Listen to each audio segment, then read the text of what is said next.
Oke, teman-teman, ketemu kembali di kelas game programming ya. Kali ini untuk pertemuan ke-6 ya. Setelah kemarin kita sudah mempercantik gamenya dengan menambahkan animasi dan particle system ya. Masih ada yang kurang yang belum kita lakukan ya, yaitu menambahkan user interface ke game kita. Nah, kalau teman-teman ingat dulu waktu di kelas physically based modeling ya, ini pernah diajarkan sekilas ya. Jadi teman-teman bisa mencoba membuka-buka kembali materi di PPM ya. Ada saya juga sudah sediakan playlistnya di YouTube, cuman ini dalam bahasa Inggris ya. Kalau tertarik nanti saya bisa kasih linknya di ujung kanan atas atau cek aja di description di bawah ya. Lebih lengkapnya nanti ada juga, di kelas Digital Media Authoring ya, tapi ini hanya untuk kelas multimedia, cuman kebetulan, saya sendiri yang buatkan, materinya. Jadi, nanti saya juga akan share-kan untuk playlist secara lebih lengkap ya, untuk segala macam komponen user interface ya, di sana ada semua. Ya, jadi hari ini, kita akan review sekilas saja, tentang user interface ya, bagaimana caranya kita menambahkan user interface untuk game kita. Ya, sebagai pengingat kembali ya, untuk Unity 4.6 ke atas itu sistem GUI-nya jauh lebih enak sekarang ya, tinggal drag and drop aja. Kalau dulu di Unity 4 kita harus coding kurang lebih seperti ini. Ya, ada method khusus sendiri namanya onGUI, kemudian mau nampilkan tombol aja harus code-nya sepanjang ini ya. Nah, mode ini masih dipakai sih sebetulnya ya, kita sebut immediate mode GUI atau imGUI ya, tapi ini biasanya bukan untuk user interface yang akan diberikan ke pemain kita. Ya, ini cuman keperluan internal aja. Tentu saja yang kita akan pelajari di sini adalah sistem GUI yang dipakai sekarang ya. Jadi untuk persiapan silakan impor 2 buah file menu background sama logo. Ya harusnya kemarin sudah pernah impor sih. Ya, saya letakkan, saya sudah kategorikan di sini di folder baru namanya user interface ya. Ada menu background sama ada logo. Ya, kita akan bikin main menu dulu ya. Jadi saya akan buatkan sebuah scene baru. Langsung simpan aja dia sebagai sorry kok agak scripts. Scenes ya. Langsung simpan sebagai main menu misalkan. Ya, nanti kita akan mendesain main menunya di sini. Kemudian kita lihat sekilas untuk komponen utama dari user interface di Unity ya, ada 2 objek. Yang pertama adalah canvas, ini tempat kita menggambar semua komponen user interface nantinya. Ya, dan dia akan ditambahkan secara otomatis waktu sebuah elemen atau komponen user interface ditambahkan. Objek kedua namanya event system. Dia menangani event input ke objek-objek dalam sebuah scene, dan ini diperlukan oleh user interface. Satu scene cuman boleh punya satu event system ya, jadi kalau nggak sengaja mungkin ada 2 event system, silakan dihapus salah satu. Dan dia sama kayak canvas, akan ditambahkan secara otomatis ketika sebuah komponen user interface itu ditambahkan. Nah, komponen user interface ini per Unity 5.3 ya, tapi masih berlaku sampai sekarang dan bahkan mungkin ada pengembangan-pengembangan lainnya. Ya, saya akan bagi jadi 2 komponen. Yang pertama visual, yang kedua interaktif. Ya, untuk visual yang biasanya statis atau tidak butuh interaksi dari user ya, ada teks, ada image dan draw image, ya, serta ada mask dan UI effect. Saya tidak bahas di kesempatan ini. Untuk komponen interaktif ada banyak di sini, ada button, ada toggle, ini checkbox, toggle group untuk membuat checkbox menjadi radio button, ada slider, ada scroll bar, ada drop down, ini sama kayak combo box kalau di C# ya, ada input field, dan ada scroll view. Ya, serta mulai Unity, kalau tidak salah mulai Unity 2017 ya, saya agak lupa sih. Teks ini sudah diperbarui, nanti ada yang namanya Text Mesh Pro. Ya, untuk kesempatan ini, saya akan langsung pakai yang baru aja ya, karena TextMesh Pro ini punya keunggulan, dia lebih banyak pengaturannya, banyak yang bisa kita modifikasi nanti dan lebih tajam dari ketajaman teksnya sendiri, ya. Kalau teks, kadang-kadang nanti dia, kabur, ya terutama kalau di-scale. Ya, maka kita akan pakai TextMesh Pro secara langsung ya. Penggunaannya, mirip sama teks biasa sebetulnya. Ya, tapi sebelum ke teks, kita akan coba bikin main menu dulu. Ya, tambahkan sebuah user interface image. Ya, jadi di sini, di hierarki, langsung aja klik kanan. Kemudian pilih UI. Dan di sini ada image.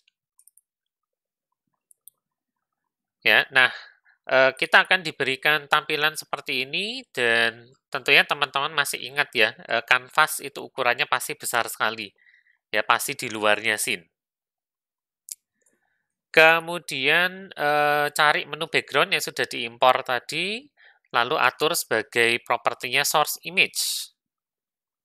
Ya, ini menu background saya sudah impor, tinggal drag and drop aja ke source image. Lalu saya akan klik tombol Set Native Size supaya ukuran dari image saya ini sama dengan ukuran aslinya dari menu background, ya. Menu background ini kalau nggak salah, nah itu dia ukurannya 1280 kali 768. Jadi ketika saya ngeklik tombol Set Native Size, perhatikan nanti width dan height-nya. Ya, dia akan berubah juga menjadi 1280 kali 768. Ya, lalu supaya persis di tengah, pos X dan pos Y-nya saya akan nolkan terlebih dahulu. Nah, cuman kelihatan di sini ya, image saya ini jauh lebih besar dibandingkan dari kanvas. Nah, ini apa yang terjadi sebetulnya? Ya, kalau diperhatikan, kameranya mungil banget di ujung kiri bawah sini, kemudian yang dalam ini adalah kanvas, sementara yang paling luar itu adalah image. Nah, ini tergantung dari sebuah komponen di kanvas, ya, namanya kanvas scaler. Nah, perhatikan di sini ada setting tambahan namanya UI Scale Mode. Ya, dia ada beberapa pilihan. Ada Constant Pixel Size, ada Scale with Screen Size, dan Constant Physical Size. Ya, kita lihat kembali bedanya dari ketiga mode ini apa sih? Nah, jadi kalau kita pakai Constant Pixel Size, maka semua elemen user interface itu memiliki ukuran yang sama persis, ya, terlepas dari resolusi layar pemain. Ya, dan di sini ada setting reference pixel per, ya ketutupan, saya akan lebarkan sebentar. Reference pixel per unit, ya ini artinya adalah satu pixel dari sprite kita itu akan menutupi satu unit di user interface. Itu kalau reference pixel per unitnya adalah 1. Ya, tapi kalau diisi 100, ini berarti 100 pixel dari gambar asli kita itu akan memenuhi satu unit di Unity. Ya, sehingga kalau gambar saya 1280 kali 780, ya, maka di Unity dia akan digambar sepanjang 12,8 kali 7, tadi 7 berapa ya? 768 ya kalau nggak salah. Ya, kali 768. Berarti ukuran gambar saya jadi 12,8 kali 7,68 unit. Nah, opsi kedua, Scale with Screen Size, ini yang biasanya kita gunakan. Jadi ini yang dipakai untuk membuat user interface yang responsif. Ya, artinya user interface-nya akan menyesuaikan diri secara otomatis sesuai dengan resolusi dari layar. Kita akan mengatur sebuah patokan resolusi layar nanti. Ya, kalau resolusi pemain sekarang itu ternyata lebih besar dari patokannya, maka kanvas akan memperbesar secara otomatis semua komponen supaya memenuhi layar. Ya, tapi kalau resolusinya lebih kecil, maka dia akan dikecilkan juga secara otomatis.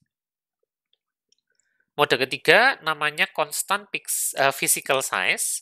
Ya, ini artinya posisi dari elemen user interface itu pakai unit fisik seperti milimeter, sentimeter, atau poin. Ya, khusus constant physical size ini butuh pengaturan DPI, density pixel per inch, karena tiap monitor DPI-nya beda-beda. Ya. Nah, mulai sekarang dibiasakan ya, kalau membuat user interface, selalu mode-nya pindahkan ke scale with screen size. Ya, karena kita tidak tahu secara persis resolusi layar dari pemain kita itu berapa. Oke, jadi ini silakan diganti menjadi scale with screen size. Nah, patokan resolusinya bebas. Ya, misalkan bisa pakai patokan resolusi 16:9 ya. Sekarang rata-rata layar monitor 16:9 semua. Ya, saya akan gunakan resolusi yang sama dengan resolusinya menu background ini. 1280 kali 768. Ya, kemudian masalah match ini boleh dibiarkan. Ya, artinya kalau match-nya itu rata kiri alias ke width, maka yang dibikin patokan itu adalah lebar dari resolusinya ini, ya. Maka terlihat di sini, ya, si gambar saya lebarnya pasti 1280, tapi tingginya lebih sedikit. Nah, kalau ini diganti ke height, artinya adalah tingginya yang dibikin patokan ya. Jadi 768, maka resolusi dari image saya diperkecil, ya. Tingginya pasti 768, tapi lebarnya diperkecil. Nah, ini bebas, mau diatur ke berapapun. Ya, saya biasanya tidak peduli sih, tetap biarkan aja ke width. Ya, jadi ingat ya, tiap kali bikin user interface, ubahlah canvas scaler, UI scale mode-nya jadi scale with screen size. Oke, berikutnya tambahkan image untuk logo. Ya, ini saya akan ganti nama jadi background. Lalu tambahkan UI image lagi untuk logonya. Ya, saya akan set native size, tapi ini kebesaran, saya akan ubah width dan height-nya jadi setengah kalinya, 512, 512. Ya, lalu mungkin dinaikkan sedikit ke atas. Nah, mengingat kembali untuk user interface, ya, ini yang bisa membuat UI kita nanti responsif ya, alias menyesuaikan diri baik ukuran maupun posisinya. Ya, ada patokan yang disebut anchor, ini digunakan untuk mengatur posisi dan ukuran dari elemen user interface direlatifkan terhadap induknya. Ya, contohnya di sini kanvas. Kalau posisi atau ukuran induknya berubah, maka posisi atau ukuran dari user interface tersebut juga disesuaikan secara otomatis. Ya, anchor itu simbolnya seperti ini, 4 segitiga kecil warna putih. Ya, ini kegunaannya anchor. Jadi kalau parent-nya itu ukurannya berubah, maka letak dari komponen user interface, dalam hal ini button, dia juga akan berubah sendiri secara otomatis ya, relatif terhadap keempat titik anchor ini. Sorry. Ya, anchor juga bisa dipisah untuk keperluan tertentu, ini biasanya untuk mengubah ukuran secara dinamis. Ya, jadi misalkan ya, katakanlah anchor-nya si image, saya ganti nama dulu jadi logo. Ya, katakanlah ini sekarang saya pindah ke kiri atas, ya. Di sini ada beberapa preset anchor yang sering dipakai, ya. Bisa ke kiri atas, bisa ke tengah, bisa ke kanan bawah, dan seterusnya. Kalau saya pindah anchor-nya ke kiri atas, ya, maka yang terjadi adalah posisinya akan selalu tetap di sana, ya, karena dia dihitung posisinya ini terhadap ujung kiri atas. Ya, tapi kalau di tengah by default-nya, maka bisa terlihat seperti ini. Ya, posisi dari gambar saya akan selalu berada di tengah.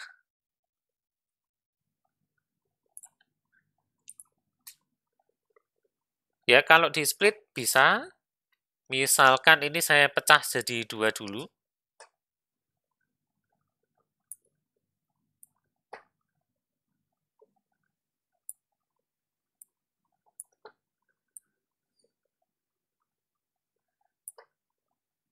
Ya, misalnya seperti ini, apa yang terjadi kalau kanvasnya saya perbesar, ya, maka terlihat di sini gambar saya juga ikut di stretch, ya. Nah, jadi itu kegunaan anchor, ya, bisa diubah-ubah nanti sesuai dengan kebutuhan. Ya, preset ada di Rect Transform di ujung kiri atas ini, ya. Kalau perlu mengganti dengan cepat ke posisi yang standar, misalnya kiri atas, bisa pakai preset ini. Berikutnya ada pivot, ini adalah titik pusat patokan segala macam transformasi, ya, lebih terlihat untuk rotasi, ya. Dia diatur dengan koordinat normal, jadi 0,0 itu ada di ujung kiri bawah, kalau 1,1 itu ada di kanan atas. Nah, anchor sama pivot itu hanya bisa dimodifikasi kalau kita menggunakan ini, ya, rect tool. Pada tool yang lain dia tidak muncul. Dan untuk pivot, kalau mau mengganti tempatnya, ya, pastikan setting ini diganti menjadi pivot.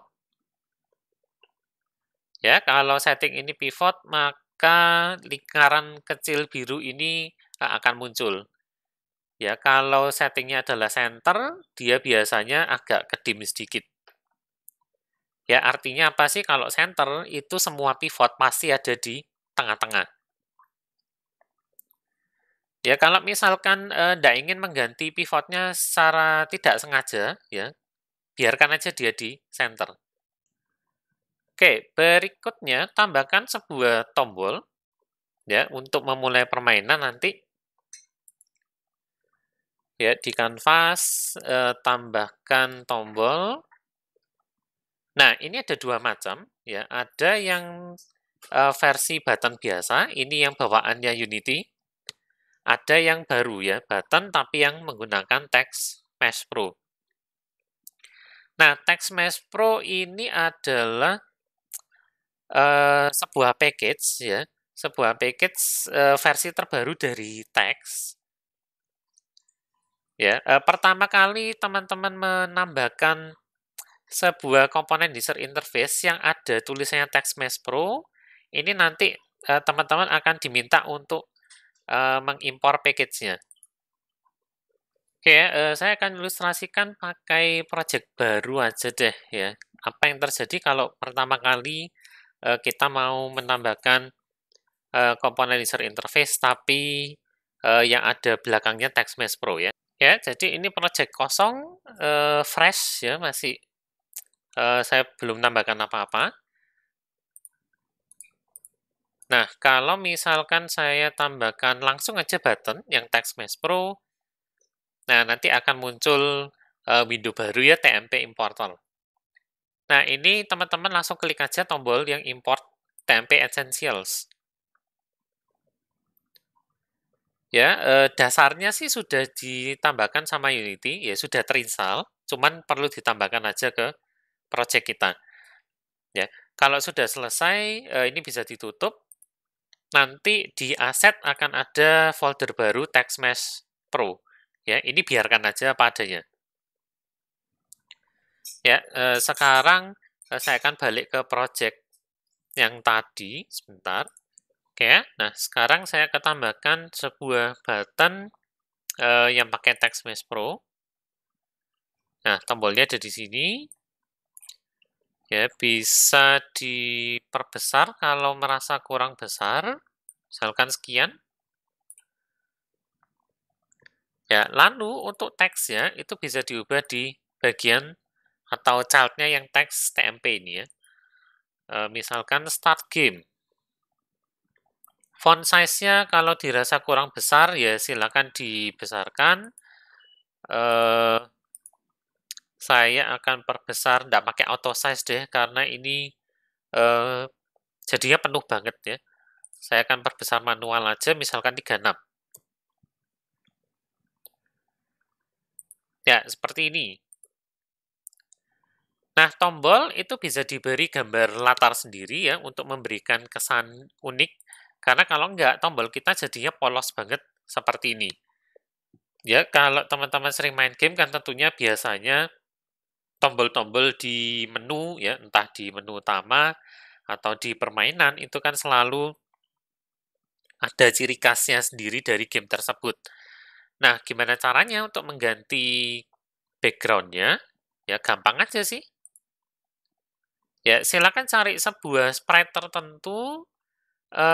Saya akan gandakan aja, misalkan short boss ini ya. Saya gandakan dulu, duplicate, kemudian saya masukkan ke UI, ya, dan saya rename jadi button.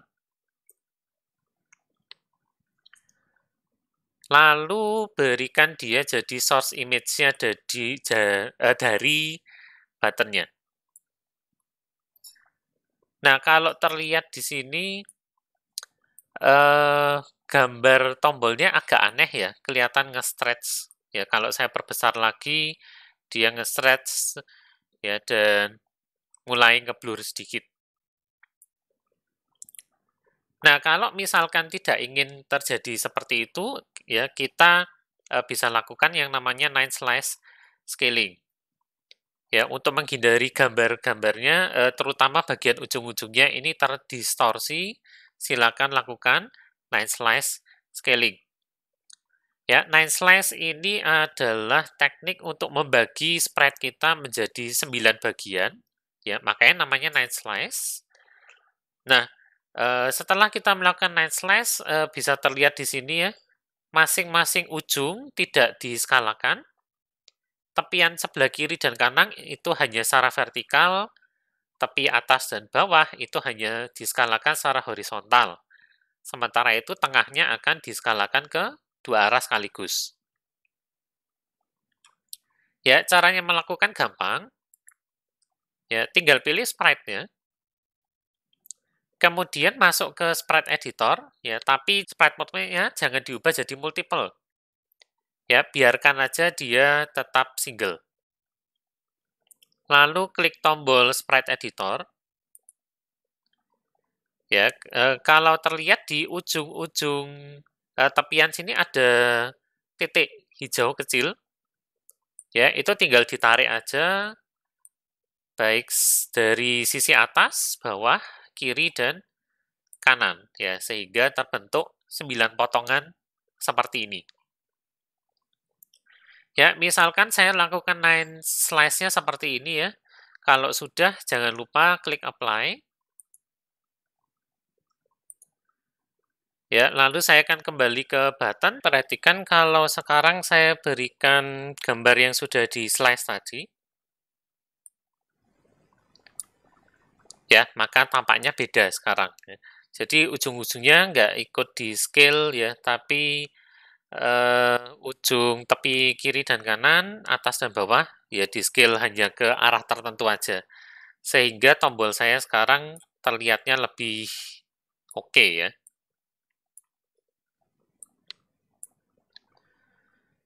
Nah, itu tadi kegunaan 9 slice scaling ya. Oke, ini perbedaannya ya kalau yang di stretch biasa dan yang di nice slice scale. Terlihat bedanya. Jadi nanti kalau teman-teman punya gambar tombol yang kelihatannya bagus, ya tapi waktu dipakai ternyata ke stretch ke mana-mana, nah itu jangan lupa lakukan nice slice scaling. Oke, sebentar lagi kita akan melakukan coding untuk tombol start game kita. Ya, tapi pertama-tama kita perlu mengatur terlebih dahulu scene mana saja yang mau dimasukkan ke hasil akhir gamenya. Ya, karena sekarang kita punya lebih dari satu scene.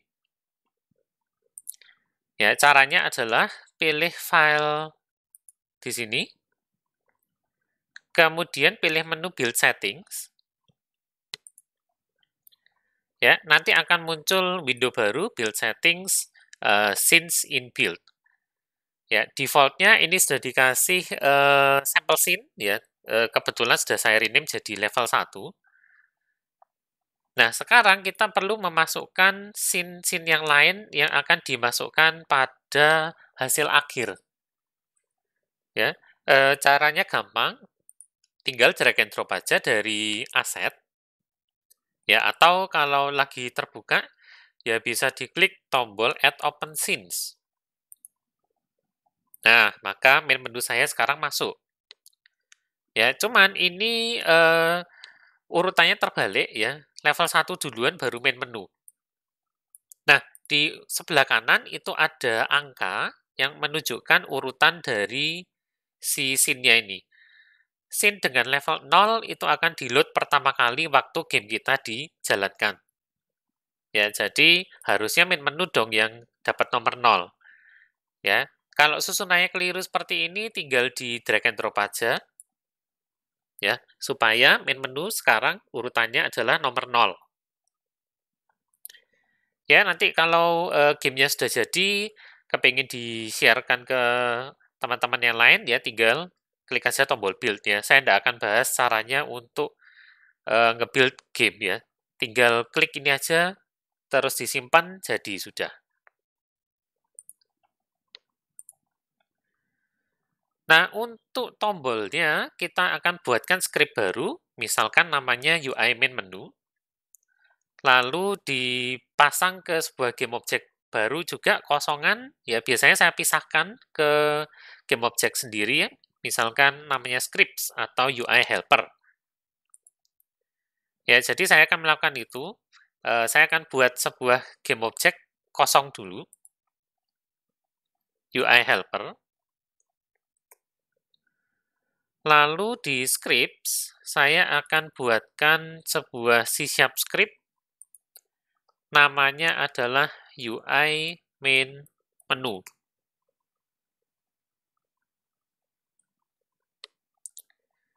Ya, kemudian biar nggak lupa, saya pasangkan langsung aja ke UI helper. Baru setelah itu bisa diedit. Nah, apa yang akan kita lakukan di sini, kita akan buatkan namanya listener-nya untuk si tombol. Ya. Nah, caranya bikin listener gimana? Gampang. Kita tinggal buat satu method baru kosongan. Ya. Nanti dia akan dipanggil waktu tombolnya diklik. Ya, jadi pertama-tama start dan update-nya silakan dihapus. Kita tidak memerlukan ini. Lalu buatkan sebuah public void load level misalkan. Ya, di sini saya tidak akan berikan namanya langsung. Saya nggak akan memberikan parameter ya, tapi kalau diinginkan boleh. Ya, misalkan parameternya adalah scene name. Ya, nanti untuk pindah ke scene berikutnya, pindah ke scene tertentu, kita tinggal pakai scene manager dot load scene dalam kurung. Ini silakan dimasukkan nama scene-nya, scene name.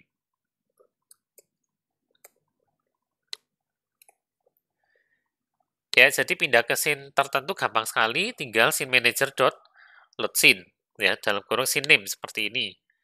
Ya, atau kalau memang tahu pasti nama scene-nya, boleh bikin seperti ini, public void start game yang isinya kosong, parameternya kosong ya maksudnya ya. Tapi scene manager-nya langsung aja load scene dalam kurung. Nah, nama scene-nya itu berikan nama scene yang ada di Unity-nya. Ya, dan tulisannya harus sama persis. Jadi misalkan kalau level saya atau scene saya namanya level 1, maka saya harus ngetiknya juga level 1 seperti ini.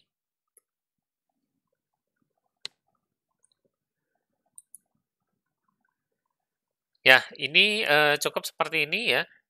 Atau sebetulnya ada cara lain ya.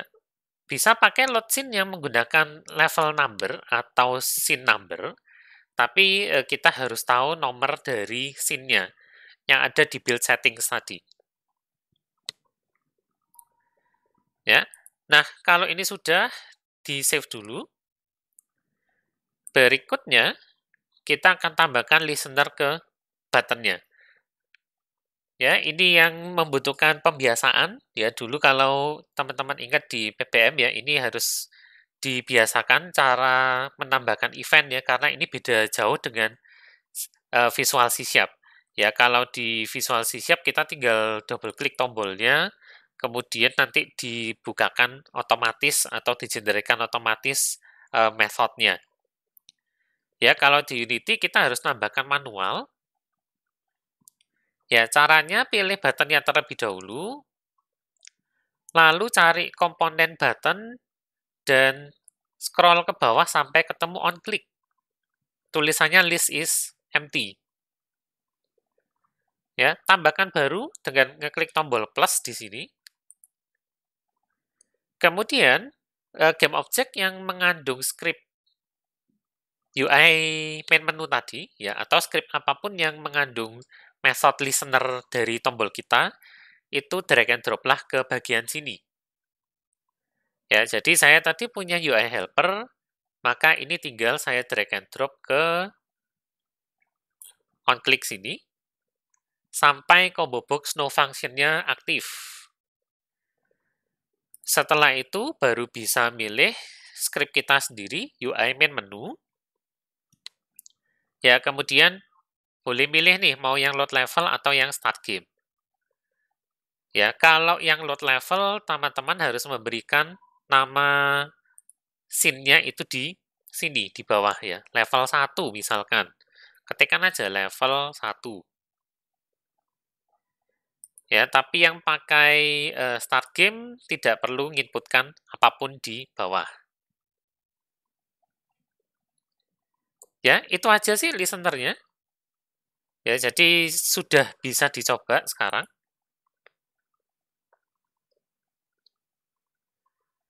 Ya, kalau saya klik start game, maka kita pindah ke game kita ya. Ini yang kemarin sudah kita buat. Ya, jadi ini adalah sebuah cara untuk membuat fungsionalitas dari sebuah button ya. Mungkin caranya agak berbeda jauh dengan Visual C Sharp, tapi dibiasakan aja ya. Jadi caranya adalah bikin script baru, bikin methodnya, lalu script ini harus dipasangkan ke game object ya. Bisa buat baru, ya saya biasanya buat baru sih untuk lebih mudah manajemen script UI-nya. Ya, lalu di button-nya itu cari on click, tambahkan listener baru, drag and drop objeknya yang punya script-nya tadi, lalu tinggal dipilih methodnya. Ya, jadi seperti itu caranya menambahkan interaksi pada tombol kita. Nah, untuk latihan bisa menambahkan tombol settings. Ya, misalkan diletakkan di bawahnya start game. Kemudian coba animasikan untuk elemen user interface ya. Misalkan pada waktu gamenya dijalankan, tombol start-nya itu melayang masuk dari atas, tombol settings-nya itu melayang masuk dari bawah. Ya, kemudian kalau tombol settings diklik, munculkan sebuah dialog box. Ya, kita bikinnya pakai panel ya. Ya, panel di sini, panel di sini mirip sama Windows Forms lah ya, kurang lebih. Ya, jadi panel itu cuman sebuah komponen, ya, sebuah game object yang punya image transparan gitu aja. Ya, ini bisa dimanfaatkan misalkan kalau gambar di belakangnya user interface ini cukup sibuk ya, misalkan kayak game level 1 kita. Ya, nanti ada beberapa contoh untuk membuat user interface pada gamenya sendiri, pada levelnya sendiri. Ya, ini kan kita hanya nambahkan di sebuah scene baru yang polosan. Ya, jadi kurang lebih itu dasarnya untuk user interface. Nanti bisa eksperimen dengan komponen lain, misalkan toggle sound, slider untuk volume, dan seterusnya.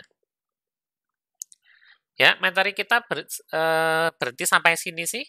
Nanti yang ingin eksplorasi untuk user interface lebih lanjut, ya, saya ngajarkan ini di mata kuliah Digital Media Authoring. Ini sayangnya kelasnya multimedia aja. Ya, tapi playlist-nya sudah tersedia untuk publik ya. Jadi teman-teman mau eksplorasi user interface ya bisa lihat di sini ya. Ada 2 playlist. Yang pertama ada Text Mesh Pro, teksnya sendiri, lalu ada image lebih lengkap lagi, ya ada mask, ada UI effects, ada panel. Panel tadi kita sudah coba sih ya. Ada button, button sudah juga. Ya, ini membahas ulang tentang tombolnya, ada toggle group. Kemudian di playlist yang kedua ada spinner, ada drop down, ada input field, ada scroll view.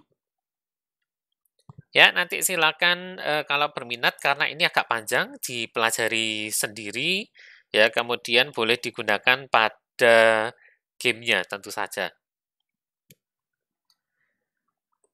Nah, silakan bereksplorasi sendiri untuk user interface ya. Ini beberapa contoh penerapan ya. Ya, nanti saya akan berikan video berikutnya untuk caranya bikin health pemain. Ya, jadi pemain kan punya health di sini. Untuk menunjukkan health-nya sekarang dia ada berapa, saya bikinkan sebuah health bar permanen di ujung kiri atas layar. Ya, yang tertarik bisa lihat videonya, saya akan letakkan linknya di ujung kanan atas ya, sama atau di description juga di bawah. Ya, kurang lebihnya seperti ini. Ya, bikinnya gampang sekali kalau di Unity ya, hanya dengan menggunakan ini sebetulnya hanya 2 buah image. Penerapan yang lain, health bar-nya musuh ya, misalkan bosnya juga punya health bar sendiri. Nah, nanti saya juga akan bikinkan videonya untuk ini ya, linknya di kanan atas atau di description di bawah. Untuk user interface yang mengikuti game object, contohnya seperti bosnya ini, ada setting yang perlu kita ganti. Ya, saya tunjukkan sekilas. Di canvas, itu ada komponen canvas, lalu ada render mode. Ya, by default ini diberi screen space overlay, ya artinya user interface kita atau canvas kita itu akan ditumpuk di bagian atas sendiri ya, di layar pemain. Nah, setting yang akan digunakan untuk health bar boss-nya itu adalah bold space. Ya, artinya user interface-nya itu sekarang ada di dunia yang sama dengan game object lainnya di scene. Ya, ini kalau tertarik bisa lihat videonya juga ya, tapi disarankan teman-teman sudah tahu konsepnya bikin health bar ya. Jadi bisa lihat yang ini dulu sebelum lanjut ke health bar boss-nya. Ya, dan kalau teman-teman perhatikan di sini animasinya sengaja saya matikan Ya, kenapa? Karena si helper boss-nya ini saya jadikan child-nya dari boss. Ya, sementara kalau ingat kemarin waktu menganimasikan, kita sempat ngerotate bosnya, ya kan? Akibatnya nanti user interface-nya ikut kerotate juga. Ya, ini bisa jadi PR buat teman-teman kalau yang ngikutin video berikutnya ini ya. Kalau mau helpernya itu eh, tetap seperti ini, tidak ikut kerotate, tapi animasinya bisa tetap jalan seperti apa ya. Itu jadikan latihan sendiri. Contoh penerapan berikutnya ya, ini yang sering dipakai di game yang skill based ya. Jadi membuat skill icon yang ada cooldown-nya seperti ini. Ya, bisa terlihat di hierarkinya, saya kasih hierarki di sini. Sebetulnya dia hanya butuh 3 komponen paling tidak ya. Ada sebuah tombol, button biasa, tanpa teks sama sekali. Berikutnya ada mask, tapi ini sebetulnya adalah image. Dan time ini adalah teks biasa. Ya, sementara skill 1 dan cooldown ini hanya game objek kosong untuk organisasi aja. Ya, jadi bikin skill icon with cooldown itu simple banget, cuman butuh 3 komponen user interface ya, button, image, dan teks. Ya, bahkan mungkin teman-teman nanti kalau sudah tahu konsepnya bisa diringkas lagi ya, siapa tahu bisa. Ya, ini saya akan pisah juga ke video sendiri, linknya ada di ujung kanan atas atau di description ya. Nah, dengan demikian saya rasa cukup sampai di sini ya untuk user interface. Kalau ada pertanyaan, silakan tanyakan di kolom komen di bawah atau tanyakan aja di Hangouts Group Chat seperti biasa. Ya, terima kasih sudah menyimak sampai sini ya. Kalau masih tertarik untuk mempelajari user interface ya, kalau ngikut playlist habis ini ada videonya untuk health bar pemain. Ya, tapi kalau enggak ya sampai sini dulu. Terima kasih sudah menyimak ya. Sampai ketemu lagi di kesempatan berikutnya.